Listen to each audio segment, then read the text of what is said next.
Well, good morning, everyone, and welcome to Bloomberg UK. I'm Francine Lacroix here in London. Now, the Prime Minister, Rishi Sunak, has claimed that a vote for his governing Conservative Party at the UK general election is a vote for interest rate cuts. Now, the opposition Labour Party has accused the Conservatives of risking interest rates going up by making a series of unfunded spending commitments. Well, let's talk to Shevaun, Haviland, Director General of the British Chamber of Commerce, which has just launched a 5-point plan for immediate action on the economy by the next government. And also Bloomberg's John Stepek joins us with the very latest. So thank you, Shevaun, for joining us. John, first of all, bring us up to date with what's going on. So it's quite exciting. It's like a week now of kind of campaigning. We've had various promises from the various parties. I was surprised to see the Conservatives bring the Bank of England into this discussion. They're independent, and I'm not sure the Bank of England would like it very much. No, they wouldn't. Something I do think is interesting is the way that the campaigning has swung to the interest rate question. And clearly, I think that boils down to the hangover from Liz Truss. So the idea is that Rishi Sunak's trying to get people to feel that they can look forward to interest rates coming down. Clearly, that's all to do with mortgages. And obviously Labour is kind of attacking them for the ideas making unfunded spending plans. But I think what it boils down to is it makes it very clear that what's uppermost in the party's minds is they need to seem economically responsible. And I think that's a direct hangover from the 2022 crisis. Now, but what does it mean? I mean, the Bank of England is apolitical. I mean, they look at the Bank of England is independent, and neither party can really affect interest rates unless they do something essentially catastrophically wrong. Interest rates, as far as the market is concerned, look increasingly less likely to come down this year, kind of regardless of what happens. I think the first rate cut's now priced in for November. Across the globe, that's happening. So it's happening in the US as well, happening even in the Eurozone. And that's really all due to factors that are essentially not in the control of either the Labour Party or the Conservative Party. And, John, I want to bring Shevaun in a second to go through the 5-point plan that the BCC is asking for. But we've had some pretty bizarre pledges, like the National Service. Like, is this trying to make a difference? It feels like the Conservative Party is also just making sure that the right faction of the party stays with them. So are they, is there any chance, actually, that the Conservatives do better than the polls? I mean, obviously there's always a chance. I mean, there are various configurations in various different areas you could look at, like, say, the SNP do better than expected or Reform do worse than expected. But I do think that a lot of these kind of last-minute sort of pledges, they've got a tone of panic about them, and a lot of it seems to be about minimising the loss for the Conservatives. So, the classic one is they came out and said to pensioners that basically you'll never have to pay tax on the state pension. The pensioners are the one interest group who can basically say that they've actually done very well out of the past 14 years of Conservative government as a whole. Their income's gone up in real terms, the state pension has gone up in real terms. But even so, they're still not very happy. So there you go. Keep the pensioners happy to get some votes. Shevaun, you have a 5-point plan, and it's basically, a future of the economy manifesto. And so this is you saying, look, what our members need from the next government are these 5 points. Yeah. Like, number one, it seems like it's just common sense, right? It's trying to get business rates to encourage growth and investment, and it's basically trying to drive growth. That's right. So a general election, like all general elections, is a really important moment, and we want to take this opportunity, our businesses want to take this opportunity to build an economy that's fit for the next 20, 30 years. So we want an economy that has the green transition at its heart, that has a workforce that is skilled for what we're going to need in the future, that they're living in thriving communities, and our businesses are globally facing and digitally enabled. And that's what the manifesto is about, to get us back on that growth trajectory. So what is the one thing that you think, is the most difficult to achieve? I know you talk about better skills. You talked about, improved relationships, for example, with the EU, some champion for AI for small and medium enterprise. Is it risk-taking, really, that we need to see more in the UK to be sure that there's growth for the next 5, 10, 20 years? We don't think any of it's difficult or risky. This is about clarity. It's about certainty. It's about a long-term plan. And all of those things you've outlined there. So, investing in our green future. There's a huge opportunity in new green products and services for businesses. We know that businesses have had challenge recruiting people. That's holding back growth. So let's talk to businesses about what they need and work with skills providers to teach those things. So, and obviously the world of work is changing dramatically. Investment, we want to drive investment locally, so look at things like business rates reform, which is a tax that really sort of holds new businesses back.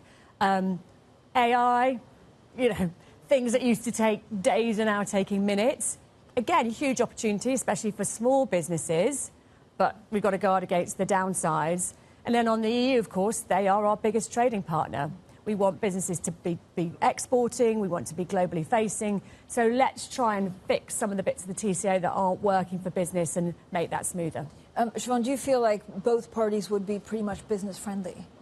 Yeah, absolutely. We talk to all parties. We are a political organisation. This is about business saying to them, these are the frameworks we want to see from government so we can come in behind and invest. So absolutely, this is for all parties.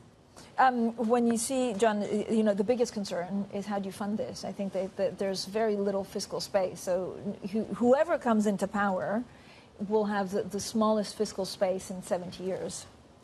I mean, yeah, this is kind of the fundamental... Well, it's both... In some ways, it's actually a good thing, because it means that whoever comes in isn't going to scare the horses. I mean, this is one reason why Shevaun's able to say that, well, basically, Conservatives and Labour are going to be much the same in terms of their approach to business. And also, I think that we're now in a point where, and you couldn't have said this in 2019, we're at a point where, the kind of relationship with the EU and the whole, Brexit just isn't as big an electoral issue anymore. And so whoever gets into power, I mean, Rishi Sunak was already kind of edging towards a closer relationship with the EU, and I think we'll see that if Labour get in as well. So I think this fiscal constraint is strangely not necessarily the worst thing that could happen. And if the kind of next government feels that let's just kind of progress the way things have been going, hopefully we'll get a slightly more vigorous economy than current forecasts expect. And just over time, as long as they take it easy and don't do anything too drastic, then overall conditions will hopefully just get better as time goes by. Shevaun, out of the points that you put in your manifesto, what do you think is the hardest? Again, so AI is something that has been trying to be dealt with by this government. I hear a lot of people saying if you regulate before you know what it is, and that's the wrong way to see it because it stifles innovation. Others saying, look, we really need to be careful. What are your members asking? So the AI piece, I would say, is the most unknown quantity of the asks. But it's a possible, massive level playing field for smaller businesses if they can really grasp the benefits of technology. And the government themselves are saying, this is possibly a 10% increase on GDP over the next 10 years. So massive opportunity. So that's why we want an AI champion to focus the minds on making sure implementation works. Of course, there's the downside. So we're already seeing cyber attacks and so on. How can we protect businesses from that? So that is why we're asking for an AI champion to really drive those changes and ensure that we're grasping the opportunities. Is there anything else? I mean, we're waiting for the two manifestos, really, to kind of, the devil's always in the detail, especially if you're trying to do business or trying to build a business or find capital. Is there enough capital that's being attracted to the UK? Is there something else that some of your business members need that's been overlooked? We're really looking forward to seeing the manifestos from all the parties, obviously on the business side. But our businesses, both nationally and globally, know that the UK is a great place to start, grow and invest in a business. We've outlined what we want to see to turbocharge that. So that's what we want to see from the new government, and we know people are ready to invest. John, what do you think this election will be won and lost on? Is it the economy? Is it personality? Is it immigration? I mean, that's... you'd sort of expect me to say the economy, but I honestly think an awful lot of it is fatigue at this point. The Conservatives have been in for 14 years. You could make a strong argument that Rishi Sunak is certainly by not one of the worst kind of like prime ministers that we've had during that period, but I think at this point... High praise, John, high praise. I know. I think at this point people are just kind of like looking for a change. And I think the fact that the parties are focusing on the economy more comes down to the fact that, well, it's a good attack line for Labour on the Conservatives because everyone associates Liz Truss with her mortgage going up. That's complicated, but that's what the story is. And the Conservatives obviously have got Labour's kind of historic kind of image as being a kind of fiscally irresponsible party, whether that's fair or not. And I think that's why they're attacking on those lines. And also the other issues, they aren't, neither of them have been very good at dealing with anything like that. For example, I mean, immigration, I think that is a big issue, but neither of them have got policies to actually sell to the electorate. So the economy is the easiest thing to focus on. All right, thank you both for joining us. Shevaun, Haviland, they're the British Chambers of Commerce Director General, and Bloomberg's John Stepek stays with us. Coming up, price increases at UK retailers fell in early May to their lowest level in more than 2 years. We discuss the economic outlook next, and this is Bloomberg.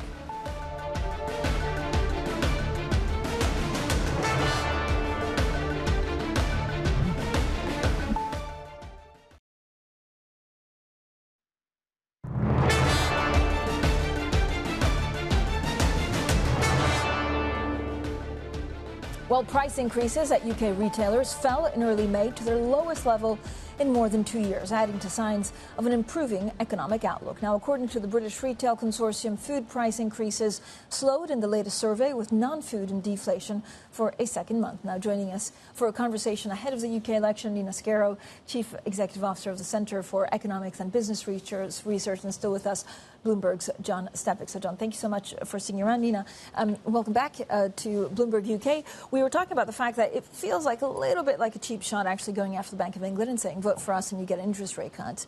I mean, I don't know, just in terms of inflation, no government is really in charge of that, given the forces from outside. It's been a bit of a theme recently, hasn't it? Sort of making inappropriate pledges relating to inflation and confusing what is the role of the Bank of England, what is the role of the government. I think it would have been more appropriate to send messaging around the government will act to help those that are disproportionately impacted by inflation and to now help businesses, households that have seen, years really of elevated price levels.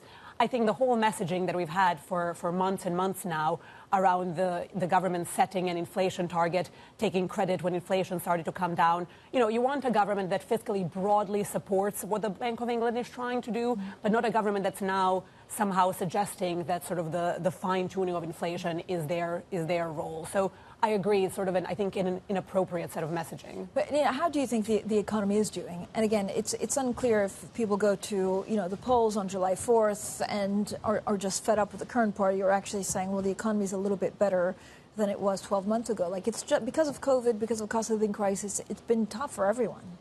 I think we've gone to a place where the economy was doing badly to a place where the economy is doing so-so in the present, and still a very uncertain look ahead. I mean, for 2024, we're expecting growth of around 1%. On the one hand, you could say that's a lot more than in the year behind us. On the other hand, it's hardly something to brag about. So I still think it's a very iffy picture, but it's definitely not as bad as things looked at the end of last year. So there could be some positive messaging around that if you really tried to come up with some. Again, I guess, John, the problem is that some of the Tory policies felt very Labour, some of the Labour policies felt very Tory. So it's unclear, again, when you look at the economy, it's unclear, there's that much of a difference, or am I wrong? Could we see something radical in actually the manifestos? I mean, we might see something radical in the manifestos. We might see anything in the manifestos. But if I'm honest, I kind of doubt it, because it's on Labour's side, they're clearly trying to be seen as very responsible economically. And again, they're trying to basically say that, well, this is the Tories' fault. All this inflation, interest rates going up, Liz Truss blew up the mortgage market, etc. So I can't see them saying anything that's going to really, rattle the horses, not before the election anyway. As far as the Tories go, I mean, obviously they're making various pledges. One, for example, we talked about it earlier, but the idea that you're going to raise the personal allowance for pensioners only. And that's basically committing to another index-linked increase in state spending that you cannot predict, because you don't know what's going to happen to inflation over the future. And we already, arguably, have made too many commitments to the state pension. We'll need to have a look at how we fund that for the future. So I think that in terms of clear blue water in the manifestos, it'll probably be more the way that they talk. So the national service thing is a good example. It's sort of appealing to... It's not necessarily a terrible idea. No, there's probably a way, there's some Labour politicians who sort of said, oh, well, we should do it in this way. Yeah. But it's just the way that they talk about it. But I think all of this is dancing around the fact we've got this fundamental issue that there's not that much money in the bank. There's no money. And everyone feels that there's loads of stuff we need to do. This is a problem. I mean, at the end of the day, do taxes, no matter who's in power, just have to go up at some point if you're going to fund everything? I mean, they have very little fiscal space. Well, that would be one option. The other option would probably seeing where you can cut on the expenditure side. Obviously, both of those messaging on taxes and on spending are not something either party wants to really go out with in a pre-election period. But I think the sort of the near-term outlook and the sort of rate of spending cuts that has just been penciled in is probably unrealistic. So either sort of, things need to be reconsidered in terms of, are there any efficiency gains that can be made very, very quickly, although, I mean, it's not like that hasn't been tried before, or more needs to be done on taxes. But, I mean, the tax lever is not sort of an endless source of money either. It probably already has been kind of pushed to the limit, and that has been a big theme. The sort of business representation bodies have now started to come out with their asks ahead of the election, and a big theme has been on the tax burden side, and that, businesses are probably where at their max in terms of where they can be with the taxation burden. So how do you see it going? How much leeway is there for either party to promise things in the manifesto that then they can follow through with? Well, I think the reason we haven't seen very big promises is this because the parties don't want to be in a position where they make big promises that they immediately have to break. And one of the themes of what Labour has been saying has been this idea of stability and how there will be the party of stability. We've just heard the party of responsibility. And stability, in some way, actually means not making too many changes too fast. So I wouldn't be surprised if we actually don't see big fiscal changes immediately in 2024. Perhaps a couple of key announcements just to say, Labour is now taking charge. But I actually wouldn't necessarily expect to see big fiscal changes until 2025, just because of that stability angle. You do know, John, people tune in just to know what their mortgage and their house valuation is like, because he's our resident expert, John Stabek. Does it make a difference, given where we are on mortgages, on how people vote, or is that a secondary issue? I mean, I think people vote because I think people are annoyed because their mortgage rate's going up. But it doesn't matter who you vote for. Interest rates are going to do what they're going to do. And at the moment, it looks like they're not going to change for quite a while. So, no, I don't. One thing, I mean, Labour has said that they'll push through more house building.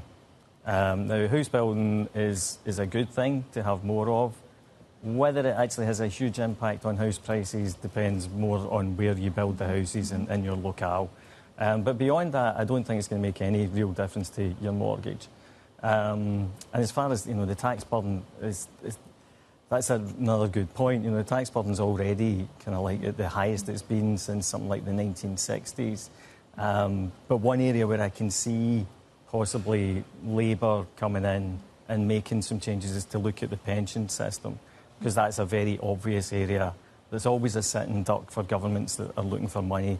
And to be fair, Labour did it before. In 1997, Gordon Brown targeted pensions. So that is from a personal finance point of view, that is the thing I would be most concerned about, making sure you've got your ducks in a row on your pension before we go into the election. And it's definitely a sort of policy that you would want to do if you have a strong support behind you, because it wouldn't necessarily be very popular. So you want to do it when you're not at risk as a government. So the earlier the better if they come in strongly after the election. The tip of the day. Thank you both for joining us. It's a very, very good point.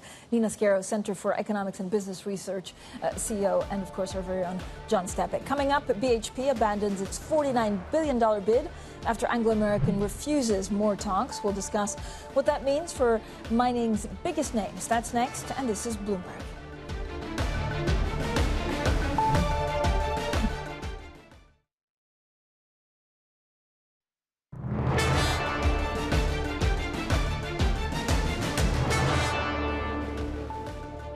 Now, after a 5-week battle between two of mining's biggest names, BHP has abandoned its $49 billion bid for Anglo American. Now, the deal would have significantly increased BHP's copper production at a time of tight supply and rising prices. Let's bring in our very own Will Kennedy, Bloomberg Senior Executive Editor for Energy and Commodities. Will, your team has tirelessly been working on this. What happens next? Well, hopefully things will become a little less frenetic for at least a little while. Wishful thinking, Will. Well, we know that BHP cannot make another bid for Anglo American for 6 months after yesterday's deadline. That is the rules of the UK Takeover Code. What happens next? I think, first of all eyes will be on Anglo American. In the process of defending themselves against BHP's approaches, they announced a couple of weeks ago a very radical plan to slim themselves down and become leaner and meaner. That means selling a lot of assets quite quickly, divesting the platinum mining business in South Africa, selling some metal coal mines in Australia, probably getting rid of the diamond mining business, De Beers. That's a lot for a management team to do in a very short space of time. And I think shareholders, investors will be really looking to see how they execute on that plan. And they'll want to see the share price respond. If it doesn't, if the management team falters, I think there's every chance that, there could be fresh interest in Anglo American from BHP or elsewhere. But they're busy at the moment. But some of the other competitors are busy at the moment. Yeah, They'll be less busy, I guess, in a couple of months. We don't know who exactly would bid and when. What we do know is that Anglo American has a very enviable copper business at a time when people want to bulk up in copper and growth opportunities are scarce. And what we do know is that Anglo American is likely to emerge from this process looking a lot like the company that BHP wanted to turn it into. So, either way, if they falter and someone picks up the pieces or they succeed, you've got to think that they will look interesting. Okay, my bet, Will and his team will still be busy on this. Will Kennedy there, more on this throughout the day. This is Bloomberg.